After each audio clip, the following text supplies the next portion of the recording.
여러분 반갑습니다. 한 주간 잘 계셨어요? 저는 지난주 지방에 들어가서 똑같은 과정을 강의를 합니다. 그리고 이제 월요일 저녁하고 수요일 저녁은 중국 지도자를 대상으로 중국어로 통역해서 강의를 하고, 또 목요일 오늘 이 시간과 토요일 오전은 여러분을 대상으로 과목을 강의를 하고 있습니다. 여러분 지금 7시면 저녁 7시면 조금 빠른 시간이죠. 사정이 여의치 못해서 이 시간에 참여하지 못하시는 분은 토요일 오전에 참여해 주시기를 바랍니다. 최소한도 이제 우리가 6주일 동안은 빠지지 않고 참 결단하고 참여해서 성경 전체 국사의 맥이 어떤 것인가를 이번 기회에 한번 살펴보시기를 바랍니다. 지난주에 우리가 이제 창세기 3장까지를 공부했습니다. 지난주 우리가 배웠던 것 중에 중요한 몇 가지를 한번 다시 우리가 정리해 보기를 원합니다. 성경은 인간의 이성활동에서 기록된 철학적인 산물이 아니고 하나님이 구속의 역사를 이루어 가시는 것을 역사적인 사건을 통해서 기록해서 오늘 우리에게 보여준 책이기 때문에 성경을 볼 때 우리가 역사를 보는 눈이 있어야 한다고 했습니다. 이 역사를 보는 눈을 우리가 세 가지로 이야기했죠. 첫째는 역사의 주권자는 하나님이시라는 거예요. 이 말 속에는 구속의 역사뿐만 아니라 구속의 역사에 관계되는 모든 세속의 역사도 하나님이 주권적으로 이루어 가시는 겁니다. 그래서 우주 만물을 지으신 것도 하나님이시고, 하나님을 떠난 인간을 돌아오게 하는 구속의 역사도 하나님이 주권적으로 이루어 가신다는 사실을 우리가 확실하게 인식해야죠. 두 번째, 하나님의 역사는 시작과 끝이 있다는 겁니다. 끝이 있다는 것은 도달할 목표가 있다는 거죠. 그래서 단순한 반복된 목표가 아니고 이 목표는 더 완전하고 성숙되고 진보된 목표입니다. 우리 신앙은 더 완전하고 성숙되고 진보된 목표를 향해서 일직선상으로 진행해 나가는 것입니다. 세 번째, 하나님의 역사관은 하나님인 자신의 계획과 목적을 반드시 완성하시고 종결하신다는 겁니다. 그래서 하나님은 자신의 계획이 절대로 실패하는 일이 없습니다. 중단하거나 포기하거나 변경하지 않으신다는 거예요. 반드시 완성하시고 종결하신다는 것은 완성되지 않으면 종결하지 않으신다는 것입니다. 그래서 우리가 성경 읽을 때 성경은 역사적인 기록이기 때문에 이 성경을 보는 역사관을 가지고 성경을 읽을 때 성경의 의미가 더 깊어지는 것을 우리가 깨닫게 되죠. 자, 우리가 창세기를 보면 창세기에서 가장 우리가 핵심적으로, 아니요, 우리가 성경을 읽을 때 가장 핵심적으로 알아야 할 것이 뭘까? 하나님의 창조의 목적이 무엇인가를 분명히 알아야 합니다. 하나님의 창조의 목적은 인간을 자기 형상대로 곧 인격적인 교제의 대상으로 지으시고 우주 만물을 가운데 인간을 두시고 인간과 함께 살면서 기뻐하며 즐거워하며 그의 영광을 드러내는 것이라고 했습니다. 이것을 다른 말로 말하면 하나님께서 안식하셨다는 겁니다. 하나님께서 안식하셨다는 것은 인간도 하나님의 안식 속에서 함께 안식을 누리는 것을 말합니다.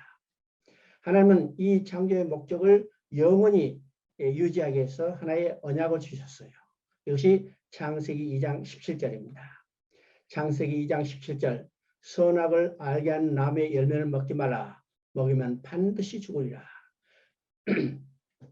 문자로만 보면 먹지 말라 했기 때문에 우리가 금지 명령이라고 생각하죠. 그러나 선악과를 거기 두시고 먹지 말라고 하신 하나님의 마음이 무엇일까요? 하나님의 마음은 이 언약만 지키면 너와 나는 영원히 함께 살게 될 것이라. 함께 살기 위해서 주신 언약이라는 겁니다. 그래서 이 언약을 통해서 하나님과 인간의 관계가 성경에서 반복되는 관계가 어떤 관계라고 했어요? 세 가지 관계로 이야기했습니다. 첫째는 왕과 백성의 관계요. 두 번째는 남편과 아내의 관계요. 세 번째는 아버지의 아들의 관계입니다. 왕과 백성의 관계를 통해서 창세기 2장 17절은 하나님께서 백성을 다룰 수 있는 주권 곧 법이라는 것입니다. 또 남편과 아내의 관계를 통해서 창세기 2장 17절은 사랑의 언약이라는 사실을 우리가 깨닫게 되고 아버지 아들의 관계를 통해서 이것은 순종의 법인 것을 우리가 알게 됩니다. 근데 3장에 가서는 인간이 이 법을 어겼죠. 이 언약을 어겼죠. 순종하지 못했죠. 그래서 인간에게 죄가 들어오고 죄를 지은 인간은 하나님과 함께 할 수 없기 때문에 쫓겨날 수밖에 없습니다. 그래서 창세기 3장 24절에서는 쫓겨났다고 그러죠. 그러면 쫓겨난 성경적 의미가 무엇인가를 우리가 정확히 이해해야 합니다. 이것이 고린도후서 6장 14절에 나타나고 있습니다. 의와 불법이 함께할 수 없고 빛과 어둠이 함께할 수 없다고 했습니다. 하나님은 어르신데 인간은 범죄함으로 불의한 자가 됐고 하나님은 빛이신데 인간은 범죄함으로 어둠이 됐어요. 그래서 빛과 어둠이 함께할 수 없고 의와 불의가 함께할 수 없어서 범죄함으로 불의한 자가 되고 범죄함으로 어둠이 된 인간은 의로우시고 빛이신 하나님과 함께할 수 없어서 쫓겨날 수밖에 없다고 했습니다. 그러면 하나님 앞에 쫓겨난 인간, 하나님을 잃어버린 인간에게 가장 중요한 일이 어떤 일인가? 하나님 앞에 다시 돌아가야 해요. 하나님 앞에 다시 돌아가서는 의롭게 돼야 합니다. 그래서 성경에서 의롭게 됐다는 말은 하나님 앞에 다시 돌아가게 됐다는 말입니다. 또 어둠에 대해서 하나님 앞에 쫓겨난 인간에게 가장 중요한 일은 하나님 앞에 돌아가야 해요. 하나님 앞에 돌아가기 위해서는 어둠이 빛이 돼야 하나님 앞에 돌아갈 수 있죠. 그런데 어둠은 스스로 빛을 발할 수 없기 때문에 하나님께서 이 어둠 가운데 빛을 넣어주시고 어둠을 빛으로 바꿔주신 후 빛이신 하나님 앞에 돌아오게 하는 겁니다. 이것이 하나님의 구원 계획이에요. 그래서 하나님은 이를 위해서 창세기 3장 15절에 여자의 후손을 보내주셨다고 약속했습니다. 그래서 창세기 3장 15절을 우리가 원복음이라고 그러는데 이 원복음을 세 마디로 나누어 봤습니다. 첫째는 두 진영으로 나뉜다고 했어요. 이 두 진영은 여자의 후손의 진영과 뱀의 후손 두 진영입니다. 두 번째는 이 두 진영 사이는 원수가 되고 싸움이 있다고 했습니다. 이것을 영적 전쟁이라고 합니다. 세 번째는 이 전쟁이 어떻게 끝날 건가 이미 계시했어요. 이것은 여자의 후손이 뱀의 머리를 상하게 할 것이다. 그런데 뱀의 후손도 만만히 물러나는 게 아니라 끝까지 대적해 올 것을 계시하고 있습니다. 그것이 뱀의 후손이 여자의 후손의 발꿈치를 상하게 할 것이라는 겁니다. 창세기 3장 15절 우리가 여기서 계시된 내용이 성경 전체를 통해서 반복되는 사건인 것을 우리가 보게 되죠. 그리고 벌거벗은 자들을 돌아오게 하기 위해서 하나님은 가죽옷을 지어 입히시겠습니다. 그러면 범죄함으로 하나님 앞에 쫓겨난 인간을 돌아오기 위해서 여자의 후손을 보내서 가죽옷을 지어 입혀서 돌아오게 하시겠다는 것이 하나님의 구원 계획입니다. 이것이 창세기에서는 희미한 그림자로 보여줬지만은 이게 시간이 갈수록 점점점 더 확실하게 드러난다고 그랬죠. 그래서 이 실체가 바로 신약에서 예수 그리스도로 증언되고 있습니다. 자, 성경은 누구를 증거하는가? 성경은 우리가 66권이 아니라 한 권이라고 씁니다. 왜 한 권이라고 쓸까요? 성경은 66개의 다른 주제를 모아놓은 전집이 아니라 한 개의 주제를 2장 66과로 나누어 설명한다고 씁니다. 그래서 성경의 핵심은 누굴까? 바로 예수 그리스도입니다. 그래서 우리가 성경을 읽을 때 가장 중요한 전제가 어디에 나타나 있는가? 요한복음 5장 39절입니다. 너희가 영생을 얻으려고 성경을 연구하거냐? 성경이 내게 대해서 증언하는 것이다. 곧 예수 그리스도를 증언하는 것입니다. 그러니까 우리가 창세기부터 시작해서 계시록까지 어떤 성경을 읽든지 간에 그 성경 속에서 누구를 만나야 해요? 바로 예수 그리스도를 만나고 예수 그리스도를 찾아야 합니다. 이것이 성경을 우리가 올바로 이해하는 가장 중요한 포인트인 것을 우리가 깨달아야 합니다. 자, 오늘 이제 4장부터 보도록 하겠습니다. 4장. 우리 이제 성경에 나타나는 하나의 사이클이 있다고 그랬죠? 그 사이클은 하나님이 무슨 일을 해 주시는가? 이것이 창세기 1장, 2장의 내용입니다. 그러면 두 번째는 하나님이 해주신 일에 대해서 인간의 반응이 어떤 것인가 했습니다. 그것이 이제 3장부터 11장까지 나타났죠. 그래서 3장에는 하나님이 함께 살기를 원하시고 약속을 줬는데 인간이 이 언약을 어기고 인간에게 죄가 들었어요. 4장부터는 그 죄가 확산되어 가는 것을 보게 됩니다. 그래서 4장 4절 5절을 한번 읽어봅니다. 4장 4절 5절 PPT를 돌려요. 4장 4절 5절 읽어보면 가인은 땅의 소산으로 제물을 삼아 여호와께 드렸고 아벨은 자기도 양의 새끼와 그 기름으로 드렸더니 여호와께서 아벨과 그의 제물은 받으셨으나 가인과 그의 제물은 받지 아니하신지라. 가인이 몹시 분하여 안색이 변하니 그렇죠. 여기서 가인과 아벨을 이제 하나님 앞에 제사를 드렸습니다. 그런데 아벨의 제사는 받으시고 가인의 제사는 받지 않았다 했습니다. 여기서 받아주심과 받지 않으심 이게 나눠지는 거죠. 그러면 받아주심과 받지 않으심 단순히 제사를 받았고 제사를 받지 않았다 이런 의미로만 기록되어 있는 것이 아니라는 사실입니다. 여기서 받아주심과 받아주지 않음을 통해서 인간의 가장 중요한 문제가 해결되었느냐 해결되지 않았냐 이것이 나타나는 겁니다. 여기서 받아주셨다는 것은 하나님 앞에 다시 돌아가셨다는 말입니다. 받아주시지 않았다는 것은 하나님 앞에 돌아가지 못했다는 거예요. 그러니까 받아주신가 받아주지 않으면 인간의 문제가 해결되느냐 해결되지 못했느냐 근본적인 문제죠. 그러면 어떻게 해서 아벨과 그의 제사는 받으셨고 그래서 아벨은 하나님 앞에 돌아갔고 가인과 그의 제물은 받지 않으시고 가인은 하나님 앞에 돌아가지 못하게 됐을까? 우리가 창세기 지금 4장에 기록된 내용을 보면 그것이 명백하게 그 이유가 기록되지 않았어요. 그래서 어떤 사람은 이야기합니다. 아벨은 좋은 제물로 하나님께 드렸기 때문에 하나님 앞에 돌아가게 됐고 가인은 좋지 않은 제물로 드렸기 때문에 하나님 앞에 다시 돌아가지 못했다. 여러분 좋은 제물 드리면 하나님 앞에 돌아갑니다. 이렇게 말하는 사람이 있어요. 그러면 어떤 의미가 될까요? 부자는 하나님 앞에 돌아갈 수 있고 가난한 사람은 돌아갈 수 없다는 거죠. 그런데 예수님은 말씀하십니다. 부자는 천국에 들어가기가 어려우니라. 그러면 이 의미가 무엇일까요? 이 내용의 해설이 히브리서 11장 4절에 나옵니다.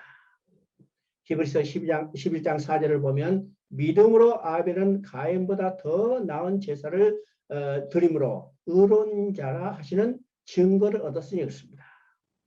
여기서 아벨이 드린 제사가 어떤 제사예요? 믿음으로 아벨은 가인보다 더 나은 제사를 드렸습니다. 그리고 의로운 자라고 하는 증거를 얻었다고 했죠. 그러니까 아벨이 드린 제사는 어떤 제사예요?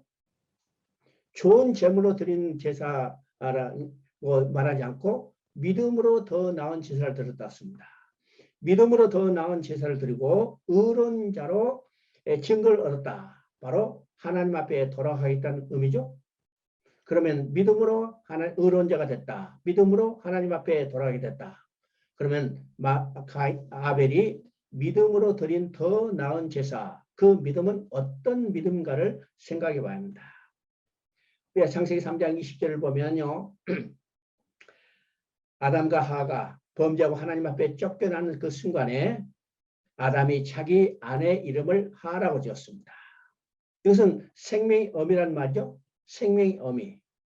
그러면 지금 하나님 앞에 쫓겨나는 절망의 순간에 자기 아내의 이름을 생명의 어미란 모든 산자의 어미라는 소망의 이름을 지어줬어요. 어떻게 이 소망의 이름을 지어줄 수 있었을까요? 하나님께서 아담과 하와를 쫓겨나기 전에 새로운 약속을 주셨죠. 지금은 내가 뵈서 너희들이 범죄하고 쫓아나지만은 내가 여자의 후손을 통해서 가죽옷을 지업해서 너희를 다시 돌아오게 하리라.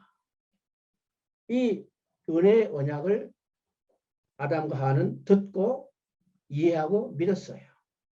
믿었죠? 그래서 그 믿음의 증표로 자기 아내의 이름을 모든 산자의 어미라는 이름을 지어줬습니다. 자, 아담과 하와가 쫓겨나서 자식을 낳고 기르게 되는 거죠.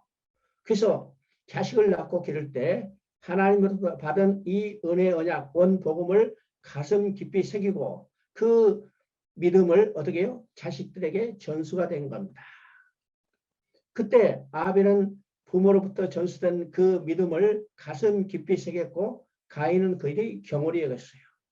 이제 장성에서 그들이 스스로 하나님 앞에 제사를 드릴 때 아벨은 그 믿음대로 무엇을 드렸어요? 양의 첫 새끼를 드렸어요. 이 양의 첫 새끼를 드렸다는 것은 뭘 믿었다는 거예요? 언젠가 우리를 가죽옷을 지어 입혀서 돌아오게 하시겠다는 하나님의 약속을 믿은 겁니다. 그러면 그 가죽옷은 누구에 대한 예표예요? 십자가에서 어린 양 돼서 죽으실 예수 그리스도에 대한 그림자입니다. 그러면 아벨은 궁극적으로 누구를 믿었을까? 예수 그리스도를 믿은 거예요. 예수 그리스도를 믿음으로 더 나은 제사를 드리고 하나님 앞에 나아가 어렵다는 증거를 얻게 된 겁니다. 이 말은 예수 그리스도를 통하지 않고는 누구도 하나님 앞에 나아갈 자 없다는 것을 증언해 주고 있습니다. 자, 4장 8절을 봅니다. 4장 8절을 보면 가인이 그 아우 아벨에게 말하고 그들이 들에 있을 때 가인이 그 아우 아벨을 쳐 죽이니라고 했습니다. 자, 받아주심을 통해서 아벨은 여자의 후손이 진행이 됐어요. 받아주지 않음을 통해서 가인은 뱀의 후손에 진행이 됐죠. 근데 여기서 지금 가인이 아벨을 쳐 죽이는 첫 번째 살인사건이 성경에 등장합니다. 그러면 성경은 신문 기사가 아니기 때문에 이 내용도 단순한 살인사건이 아닌 것을 우리가 알아야 합니다. 하나님은 성경을 통해서 하나님의 구원 역사를 기록했기 때문에 이 사건도 구속사의 관점에서 우리가 볼 수 있어야 합니다. 그러면 국소의 관점을 볼 때 우리는 어디로 돌아가는가? 창세기 3장 15절로 돌아가야 합니다. 여기서 두 진영으로 나뉘고 두 진영 사이에 원수가 되고 싸움이 있는데 그 싸움의 결과는 어떻게 끝난다고 했어요? 여자의 후손이 뱀의 머리를 상하게 할 것이다. 이 말씀은요, 하나님께서 뱀에게 직접 선포하는 것입니다. 그래서 뱀은 여자의 후손이 나타나면 자기가 완전히 머리가 상하게 될 것이다. 박살낼 것을 하나님도 직접 선포받았죠. 그러면 뱀의 후손이 생존할 수 있는 유일한 길은 어떤 것인가? 여자의 후손이 나타나서는 안 돼. 여자의 후손이 나타난다면 자기가 박살날 것을 이미 하나님으로부터 선포받았기 때문에 뱀의 후손이 살아날 수 있는 유일한 방법은 여자의 후손이 나타나지 못하도록 대적하는 겁니다. 그래서 뱀의 후손이 된 가인이 여자의 후손이 된 아벨을 쳐 죽이는 사건입니다. 자, 이런 사건은요, 성경에서 반복되는 사건이요. 성경에서 수많은 사건이 반복되지만은 거기서 우리가 잘 알 수 있는 몇 가지 예를 들자면 이 다음에 보면요, 창세기 27장에서 에서가 야곱을 죽이려는 사건도 동일한 맥락입니다. 사무엘 상에서 사울이 다윗을 죽이려는 사건도 동일한 맥락이죠. 그리고 결정적으로 여자의 후손으로 예수님이 태어날 때, 자, 이스라엘을 지역을 다스리는 헤롯이 여자의 후손이 태어나지 못하도록 당시의 베들레헴의 모든 2살 아래 남자 아이를 다 죽이는 사건입니다. 이것도 여자의 후손이 태어나지 못하도록 뱀의 후손이 대적하는 사건이었습니다. 자, 창세기 4장 25절부터 26절까지를 읽어봅니다. 창세기 4장 25절부터 26절까지에 거기에 보면 아담이 다시 자기 아내와 동침하며 그가 아들을 낳아 그의 이름을 셋이라 하였으니 이는 하나님이 내게 가인이 죽인 아벨 대신에 다른 씨를 주셨다 하며 셋도 아들을 낳고 그의 이름을 에노스라 했으니 그때 사람들이 비로소 여호와의 이름을 불렀더라고 합니다. 자, 여기서요, 여자 후손인 아벨이 쳐 죽임을 당했죠. 그러면 하나님의 계획은 이제는 중단하고 포기할 것인가? 하나님은 절대로 자신의 계획을 실패하지 않고 중단하고 포기하지 않는다고 했습니다. 그래서 여자의 후손인 아벨이 쳐 죽임을 당했지만은 하나님은 자신의 계획을 성취하기 위해서 다른 씨 셋을 주셨습니다. 그래서 앞으로 하나님은 셋의 후손을 통해서 여자의 후손이 태어나게 하시고 그를 통해서 하나님의 구원 계획을 성취해 가시는 것을 보게 되죠. 자, 셋도 아들을 낳고 그 이름을 에노스라고 그랬습니다. 그러면 에노스라는 의미는 어떤 것일까요? 질그릇처럼 부서지기 쉬운 연약한 존재 또는 병들어서 아무것도 할 수 없는 상태, 이런 상태를 우리가 에노스라고 합니다. 그러면 하나님께서 하나님의 계획을 성취해서 강하고 튼튼한 자를 주실 것 같은데 아니요. 연약해서 아무것도 할 수 없는 상태, 병들어서 아무것도 할 수 없는데 그런 연약한 자를 주셨다는 거예요. 자, 우리가 창세기 4장 16절을 우리가 살펴볼 필요가 있습니다. 창세기 4장 16절은 어떻게 되느냐? 창세기 4장 16절은 가인이 하나님 앞을 떠났다고 했습니다. 여러분 보세요. 인간에게 가장 중요한 일이 어떤 일인가? 하나님 앞에 다시 돌아가야 해요. 근데 4장 16절을 보니까 가인은 하나님 앞을 떠났다고 했습니다. 왜 가인이 하나님 앞을 떠나게 됐을까요? 가인은 자기는 스스로 모든 것을 할 수 있다고 생각하고 우리는 하나님 필요 없어. 우리는 독립적으로 무엇이든지 할 수 있다. 이렇게 생각했기 때문에 하나님을 떠난 겁니다. 그들이 하나님을 떠나서 한 일이 어떤 일이요?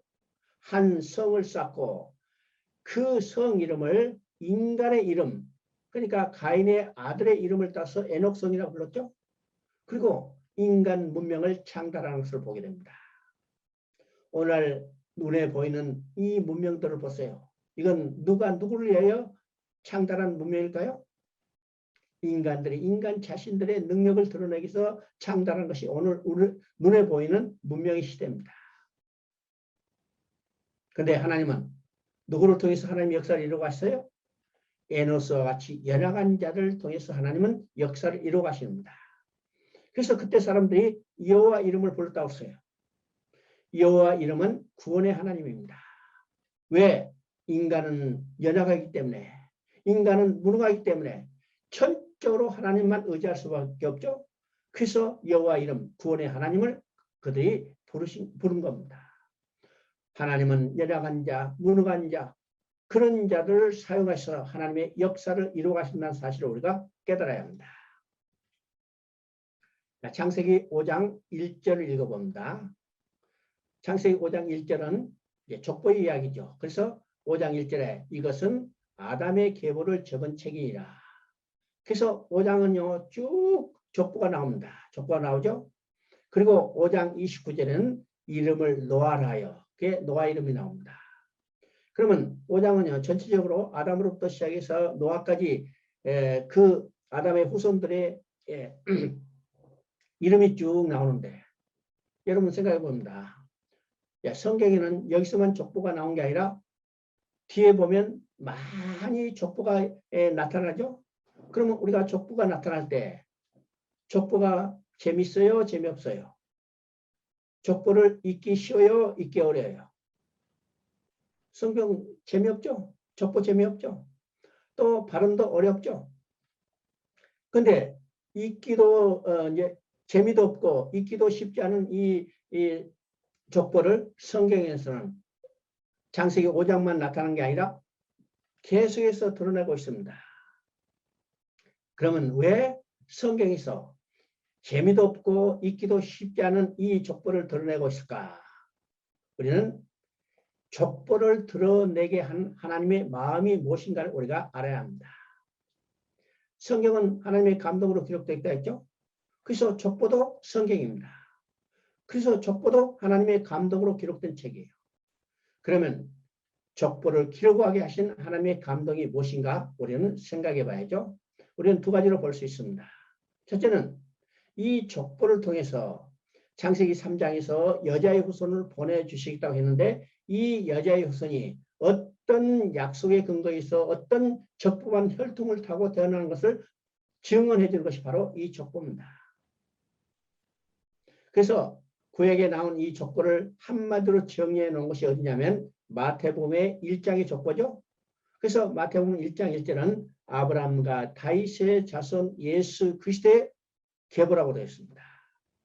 이 기록이 아브라함과 다윗의 자손 예수의 계보라 이렇게 되지 않고 아브라함과 다윗의 자손 예수 그리스도의 계보라고 기록된 것을 우리가 주의 깊게 봐야 합니다. 이 말은 아브라함과 다윗의 약속의 근거에서 태어난 이 예수가 창세기 3장에서 보내주시려고 약속했던 여자의 후손 메시아라는 겁니다. 그래서 이 족보를 통해서 무엇을 증거해요? 여자의 후손이 어떤 약속의 근거에서 어떤 적법한 혈통을 타고 태어난 것을 증거해 준 겁니다. 두 번째 족보가 어떤 의미가 있는가? 족보는요, 족보에 나온 첫사람부터 마지막에 나온 사람까지 그 사이에 나타난 모든 역사를 이 족보를 통해서 정리해버리고 이 족보의 마지막으로 나온 사람을 통해서 하나님은 새로운 역사를 전개해 가실 하나님이 의도가 여기에 나타나 있습니다. 그래서 여러분이 족보를 읽을 때 그 족보의 마지막으로 나온 사람 이름을 우리가 주의 있게 봐야 해요. 그래서 여러분이 족보가 나오면 재미도 없고 읽기도 어려우니까 지나간다 하더라도 족보의 마지막 나온 사람을 한번 주의 있게 봐야 합니다. 그러면 지금 5장 29절에 5장의 족보에서 마지막으로 노아가 나오죠. 그렇다면 이 노아를 통해서 하나님은 새로운 역사를 전개할 뜻이 있기 때문에 6장부터는 누구를 통해서 이루어가는 역사인가? 노아를 통해서 이루어가는 역사입니다. 우리가 창세기 11장 26절을 보면 셈의 족보가 나오고 그 마지막에 아브라함이 나와요. 그러면 이 족보 마지막에 아브라함이 등장하기 때문에 그 다음에 하나님은 아브라함을 통해서 이루어가는 역사죠. 그래서 12장에서는 하나님께서 아브라함을 부르시고 아브라함의 약속을 주시고 그 약속을 성취해 가는 과정이 성경의 역사라는 사실을 우리가 보게 됩니다. 자, 많은 예가 나오지만은 우리가 이제 마태복음 1장에 나오는 족보를 봐요. 마태복음 1장에 나오는 족보는 어떻게 됐어요? 자, 아브라함이 이삭을 낳고 이삭이 야곱을 낳고 야곱이 야곱을 낳고 하다가 16절에는요. 요셉이 마리아에게서 예수를 낳으니라고 했습니다. 그러면 마태복음의 족보의 마지막으로 누가 나오냐면 예수가 나와요. 그러면 마태복음 마지막 족보 마지막에 예수가 나오기 때문에 신약의 역사는 누구를 통해서 이루어가는 역사냐 하면 바로 예수를 통해서 이루어가는 역사인 것을 우리가 보게 됩니다. 자, 창세기 6장 1절 2절을 봅니다. 창세기 6장 1절 2절은 그 앞에서 바로 마지막으로 족보의 마지막으로 노아가 나왔기 때문에 노아를 통해서 이루어가는 역사죠. 역사입니다. 자, 6장 1절 2절을 읽어봅니다. 사람이 땅에 번성하기 시작할 때 그들에게서 딸들이 나니 하나님의 아들들이 사람의 딸들의 아름다움을 보고 자기들이 좋아하는 모든 여자를 아내로 삼은지라. 지금 노아 시대인데 노아 시대는 지금 어떤 시대요? 사람들이 많이 번성하기 시작할 때입니다. 그러면 사람들이 번성하기 시작할 때 어떤 일이 벌어졌는가? 하나님의 아들들이 사람의 딸들의 아름다움 보고 자기들이 좋아하는 모든 여자를 아내로 삼은지라. 자, 하나님의 아들이 누군지 사람의 딸들이 누군지 명시적으로 나타나지 않지 않으면 우리가 유치해서 보면 하나님의 아들들은 여자의 후손 셋의 후손이고 사람의 딸들은 뱀의 후손 가인의 후손인 것을 우리가 유치할 수 있습니다. 그러면 이 두 진영이 구별되고 거룩하게 돼야죠. 그런데 지금 두 진영이 섞여버렸어요. 무엇에 의해서? 통혼에 의해서 섞여버렸습니다. 어떤 관점에서 인간 자신들이 좋아하는 아내, 이제 사람들을 아내로 삼았죠. 그러니까 인간 자신의 기준에서 자신의 사람의 딸들의 아름다움 보고 자기들이 좋아하는 모든 여자를 아내로 삼은지라. 이것을 우리가 다른 말하면요, 세속화 타락이라고 합니다. 타락해요. 섞여버렸어요. 섞여버린 결과 어떻게 나타나는가? 그 당시에 세상에 악이 가득했습니다.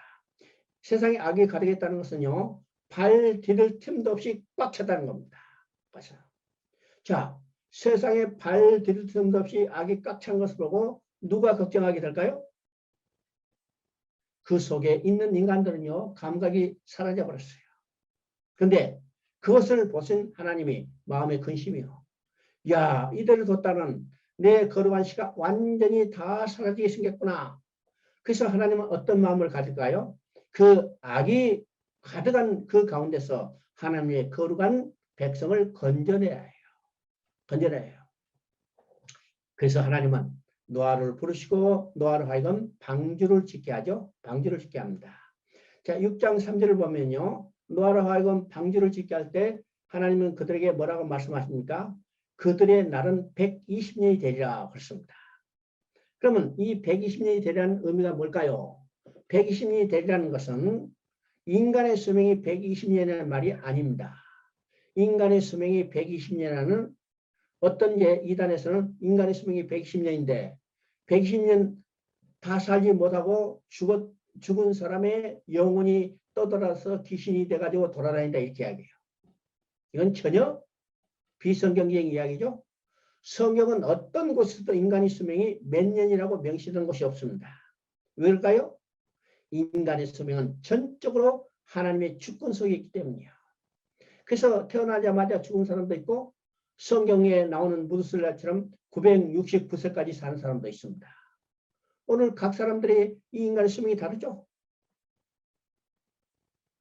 여기서 120년은 인간 수명이 120년 말이 아니라 하나님께서 지금 당장이라도 홍수로 심판을 할 수 있지만 그들이 회개하고 돌아올 공일의 시간을 120년을 주신다는 겁니다.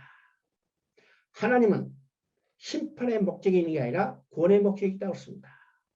아담이 범죄했을 때도 먹으면 죽으리라 하는 그 말씀대로 심판하지 않고 하나님께서 아담에게 찾아오셔서 내가 어딨냐고 부르시는 거예요. 이거는 심판의 목적이 있는 게 아니라 구원의 목적이 있다는 사실입니다. 노아 당시도 악이 세상에 가득 찼지만 하나님은 그들의 회개하고 돌아올 120년의 궁일의 시간을 주신 겁니다. 자, 7장에 보면요. 120년이 지났지만 7일 후란 말이 두 번 나옵니다. 여러분요. 7장 4절, 7장 10절을 한번 읽어보시면 거기에 7일 후란 말이 두 번 나오죠. 자, 120년이 됐어. 야, 시간 됐으니까 이제는 홍수 보내겠다. 이렇게 즉각 홍수를 보는 게 아니라 그로부터 7일 후. 여러분 성경에서 말하는 7일은 어떤 숫자예요? 이거는 완전의 숫자입니다. 그러면 7일 후라는 어떤 의미인가? 120년이 됐지만은 하나님께서 기다리신 만큼 기다리신 후에 드디어 돌아오지 않는 그들을 홍수로 심판하시는 겁니다. 홍수로 심판한 거죠. 자,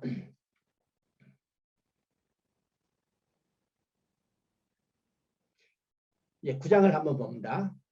9장. 가운데는 이제 건너뛰고 9장을 한번 보십시다. 9장 20절, 21절 한번 봅니다. 9장 20절, 21절 노아가 농사를 시작하여 포도나무를 심었더니 포도주를 마시고 취하여 그 장막 안에서 벗은지라. 26절을 보면 이르되 셈의 하나님 여호와를 찬송하리라고 합니다. 그러면 이제 이 내용이 어떤 내용인가를 우리가 한번 살펴봅니다. 노아는 전부 이 내용은요. 지금 홍수가 물러간 후 방주에 있던 노아의 8가족이 내려왔어요. 방주에서 나왔어요. 그래서 그들이 먹고 살기 위해서 농사를 짓기 시작합니다. 그래서 농사를 짓기 시작할 때 그중에 포도나무를 심었죠. 근데 포도나무가 잘 자라서 많은 풍성한 열매를 맺었어요. 이 풍성한 열매를 맺은 포도를 따다가 독석에 저장했더니 시간이 지나니까 포도주로 발효됐습니다. 이 포도주로 발효된 포도주를 노아가 한 잔 마셨어요. 자, 우리가 생각해보면요. 그때 포도주가 얼마나 맛있었을까요? 그때는 공해가 없었죠. 물도 공해가 없고 공기도 공해가 없고 땅도 공해가 없고 이 참 깨끗한 환경 가운데 이 포도나무가 자라서 포도 열매를 맺었다면 그 포도가 얼마나 맛있었을까요?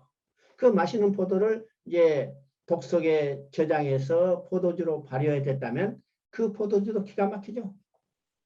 이 포도주를 한 잔 마셨더니 정말 맛있어요. 맛있으면 더 마시고 싶잖아요. 그래서 노아가 마셨더니 어떻게 되냐? 취했어요. 취해서 어떻게 했어요? 여기서 장막 안에서 벌거벗은지라. 취해서 자다 보니까 다 벗겨졌습니다. 자, 그때 노아가 입었던 옷을 한번 상상해 봅니다. 지금같이 우리가요, 벨트 매고 자크 걸고 단추 끼고 이 복잡한 옷이 아니고 그때는 천을 두루두루 감고 다니는 겁니다. 그래서 누우면 이불이요, 일어서면 옷이요. 속옷도 없죠. 그래서 노아가 술을 많이 마시고 취해서 자다가 몸을 뒤척거리니까 모든 것이 다 드러났어요. 그때 함이 들어와서 아버지의 벌거벗은 것을 보고 기막힌 거 봤다 해가지고 밖에 나가서 형제들한테 그것을 고했습니다. 그때 이것을 들은 셈과 야벳이 아버지의 부끄러운 것을 보지 않게 해서 뒷걸음질 치고 와서 아버지를 덮어주었다고 했습니다. 노아가 잠에 깨서 이 사실을 알고 자기를 덮어준 셈과 야벳을 칭찬한 게 아니고 하나님을 찬양했어요. 그 하나님도 자기를 덮어준 셈과 야벳의 하나님 여호와를 찬양한 게 아니고 셈의 하나님 여호와를 찬송하리라고 말하고 있습니다. 그러면 이 의미가 무엇인가를 우리가 한번 생각해 봅니다. 여러분요, 노아는 몇 살까지 살았을까요? 그 뒤에 보니까 950살까지 살았습니다. 노아가 950살까지 사는 동안에 그 인생에 얼마나 많은 사건들이 지나갔겠어요? 저는요, 노아의 10분의 1도 못 살아서 95세, 아직도 한참 멀었어요. 그래도 내 인생에 정말 많은 이 사건들이 지나갔죠. 그것을 다 기록한다 하더라도 오늘 성경 분량만큼 될 수도 있을지 몰라요. 근데 노아가 950살까지 살았습니다. 그러면 노아 인생 가운데 얼마나 많은 일들이 지나갔을까? 그 중에 포도주 좀 많이 마시고 취해서 잤던 사건이 노아 인생 가운데 이야기거리가 될 수 있었을까 한번 생각해 봅니다. 야, 술 취해서 누가 싸운 것도 아니죠. 술 취해서 운전하고 차 박살낸 것도 아니죠. 집에 와서 문짝 부순 것도 아니죠. 그저 잤을 뿐이에요. 근데 이것을 성경에 기록해서 성경을 읽은 오늘 우리들까지도 노아가 벌거벗었다는 사실을 알게 되는 겁니다. 그러면 이것이 어떤 의미인가? 어떤 의미일 때 노아가 벌거벗은 것을 기록해서 성경을 읽은 모든 후대 사람들이 노아가 벌거벗은 사실을 다 알게 하셨을까요? 여기서 핵심은 벌거벗었다는 데 있습니다. 벌거벗었다는 데 있어요. 그러면 벌거벗었다는 것은 어떤 의미라고 했어요? 벌거벗었다는 것은 육적인 문제가 아니라 영적인 문제고 바로 죄 지은 인간은 하나님 앞에 설 수 없다는 겁니다. 그래서 노아가 지금 벌거벗었어요. 그러면 노아는 어떤 의미에서 두 번째 인류 시대로 할 수 있습니다. 왜일까요? 첫 번째 인류 시대인 아담으로부터 내려온 인간들은 홍수로 해서 다 멸망받고 노아의 8가정만 나왔죠? 그러면 앞으로 인류는 노아의 세 아들로부터 번성하기 시작하는데 그러면 이 세 아들의 아버지 노아는 두 번째 인류 시대로 할 수 있습니다. 그러면 두 번째 인류 시대인 노아도 벌거벗었고 첫 번째 인류 시대인 아담도 벌거벗었다. 이 말은 아담 이후 모든 인간은 다 벌거벗은 자, 죄인이라는 겁니다. 그래서 성경은 말합니다. 의인은 없나니 하나도 없으며 모든 사람이 죄를 범했음에 하나님의 영광에 이르지 못하였나니. 그래서 이것을 통해서 아담 이후 모든 인간은 다 죄인이라는 거예요. 하나님 앞에 설 수 없는 벌거벗은 자들이라는 겁니다. 이것을 증언해 주기 위해서 이 사건을 드러내고 있습니다. 자, 노아의 벌거벗은 것을 셈과 야벳이 덮어줬어요. 그런데 노아가 셈과 야벳을 칭찬한 게 아닙니다. 또 하나님을 찬양하는데 셈과 야벳의 하나님을 찬양한 게 아닙니다. 오직 셈의 하나님 여호와를 찬송한다고 그랬죠? 이것은 어떤 의미일까? 하나님께서 노아에게 선지자의 영을 주셔서 노아를 하여금 셈의 후손 가운데 여자의 후손이 태어나서 인간의 죄 문제를 해결해 주실 것을 계시하고 있는 겁니다. 그러면 여자의 후손은 어떤 계획으로 태어날까요? 셈의 후손에서 태어난 것을 보게 되는 거죠. 그래서 11장 10절에는 셈의 족보를 드러내고 있고 그 족보 마지막에 아브라함이 나타나는 것을 우리가 보게 됩니다. 보게 되죠. 자, 창세기 13장 3절 4절을 한번 읽어보십니다. 창세기 13장 3절 4절. 자, 창세기 13장 3절 4절은 우리가 잘 아는 바같이 바벨탑을 쌓는 사건입니다. 바벨탑을 쌓는 사건이죠. 자, 13장 3절 4절을 보니까 서로 말하되 자 벽돌을 만들어 견고히 굽자 하고 이에 벽돌로 돌을 대신하며 역청으로 진흙을 대신하고 또 말하되 자 성읍과 탑을 건설하여 그 탑 꼭대기를 하늘에 닿게 하여 우리의 이름을 내고 온 지면에 흩어짐을 면하자 하였더니. 자, 지금 바벨탑 사건이죠. 그러면 우리가 창세기 11장 하면 통상적으로 이 바벨탑 사건 이렇게 치부해 버립니다. 그런데 우리가 정확한 의미에서 이 바벨탑이 중심이 아니에요. 여기서 말하는 것은 바벨탑이 중심이 아니라 바벨이라는 나라에 있습니다. 그렇죠? 자, 4절을 보니까 성읍과 탑을 건설하여 그 탑 꼭대기를 하늘에서 닿게 하자고 했죠. 그러니까 분명히 여기서 성읍과 탑을 건설한다고 했습니다. 그러면 성읍은 어떤 의미일까? 고대 국가는 한 성읍이 한 나라입니다. 그죠? 한 성읍이 한 나라. 그래서 여기서 성읍을 건설했다는 것은 어떤 의미일까요? 바로 한 나라를 건설했다는 겁니다. 한 나라를 건설하고 그 백성들을 결집하기 위해서 상징적으로 뭘 썼어요? 바벨 탑을 세운 겁니다. 바벨 탑을 쌓은 거예요. 그러면 여기서 바벨 탑을 쌓는 것을 통해서 이 바벨이라는 나라의 성격이 무엇인가를 우리가 보게 되는 겁니다. 보게 된 거죠. 우리가 창세기 10장으로 돌아가 보면 제가 그 10장을 한번 읽어봅니다. 창세기 10장 4절을 6절을 보면요. 함의 아들들은 구스와 미스라임과 풋과 가나니요. 구스의 아들들은 스바와 하일라와 삽다와 라마와 삽드가요. 라마의 아들들은 스바의 드다니며 8절에 구스가 또 니무롯을 낳았으니 그는 세상의 첫 용사라. 자, 9절에 보니까 그가 여호와 앞에서 용감한 사냥꾼이 되었으므로 속담에 이르기를 아무는 여호와 앞에 느무롯같이 용감한 사냥꾼이라 하더라. 10절에 보니까 그의 나라는 신할 땅의 바벨과 에렉과 아깝과 갈레에 시작되었으며 그렇습니다. 여기서 지금 인간 나라의 첫 번째 개념이 나옵니다. 첫 번째 나오죠. 그러면 그 나라의 신할 땅의 바벨과 에렉과 아깝과 갈레에서 시작됐으며 여기서 바벨이라는 나라가 등장하는 것을 보게 됩니다. 등장이 되죠. 그래서 이 바벨이라는 나라가 어떻게 세워졌고 그 나라의 그러니까 어떤 나라인가를 지금 이 11장에서 말하고 이제 하는 겁니다. 그러면 지금 바벨탑을 쌓는 것에서 이 바벨이라는 나라의 성격이 무엇인가를 지금 규정해 주죠. 자, 3절에 보니까 벽돌로 돌을 대신하며 역청으로 진흙을 대신하고 그렇습니다. 자, 이 바벨을 쌓을 때 그들이 바벨을 쌓았다 이렇게 해도 충분히 설명할 수 있어요. 좀 더 자세히 설명한다면 벽돌과 역청으로 바벨탑을 쌓았더라 이렇게 설명해도 되는 건데 여기서 구체적으로 이야기했죠. 벽돌로 돌을 대신하고 역청으로 진흙을 대신했습니다. 왜 구체적으로 벽돌로 돌을 대신하고 역청으로 진흙을 대신했다고 이게 설명할 수 있을까요? 이것은 하나님의 방법이 아니라 인간의 방법이라는 것을 강조하는 겁니다. 강조하는 거죠.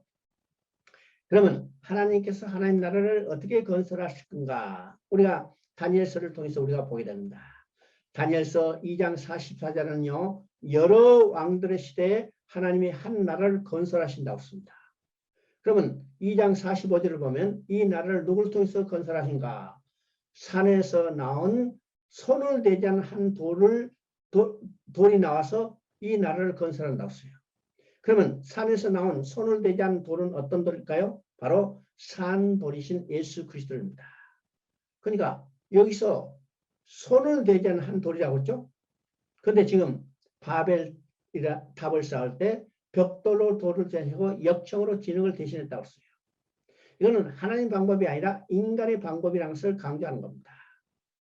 그러면 바벨탑을 쌓는 것을 통해서 이 바벨이라는 나라의 성격이 무엇인가를 규명해 주는데 이 바벨이라는 나라의 성격은 어떤 것이요?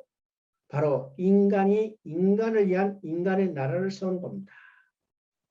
성경 전체를 통해서 하나님은 지금 무엇을 이루시려고 해요? 하나님이 다스리는 하나님 나라를 건설하려고 그러는데 하나님을 거역하고 배반한 인간들은 하나님의 나라가 아니라 인간 스스로 자기 자신들의 나라를 건설하려고 해요. 하나님의 것을 흩어버리신 겁니다. 하나님은 흩어버리시고 이제는 어떻게 해요? 하나님이 계획하시고 목적하신 하나님 나라를 건설하려는 거예요. 건설하죠? 그래서 인간을 위한 세운 나라는 하나님이 흩어버린다는 사실을 우리가 분명히 알아야 합니다. 여기서 흩어버린다는 말을 통해서 하나님은 다음에 모실 은혜를 지금 말씀하고 계신다는 것을 우리가 알아야 합니다. 다음에 모실 것을 계획하고 계신 겁니다. 만약 멸망해버렸다면요. 멸망시켜버렸다면 다시 모을 기회가 없죠. 그런데 하나님은 그들이 하나님을 떠나서 거역한다 하더라도 다시 그들을 돌아오게 해서 모실 것을 지금 마음속에 두고 계신다는 것을 우리가 보게 됩니다. 보겠죠. 그러면 흩었던 것이 언제 모아졌을까요? 구속계획을 이루시고 사도행전 2장에 성령이 강림했을 때 여러 나라에서 온 사람들이 한 나라 말로 방언을 하게 되는 거 보죠. 이것은 흩었던 것을 모았던 것을 보여주고 있습니다. 보여주고 있죠.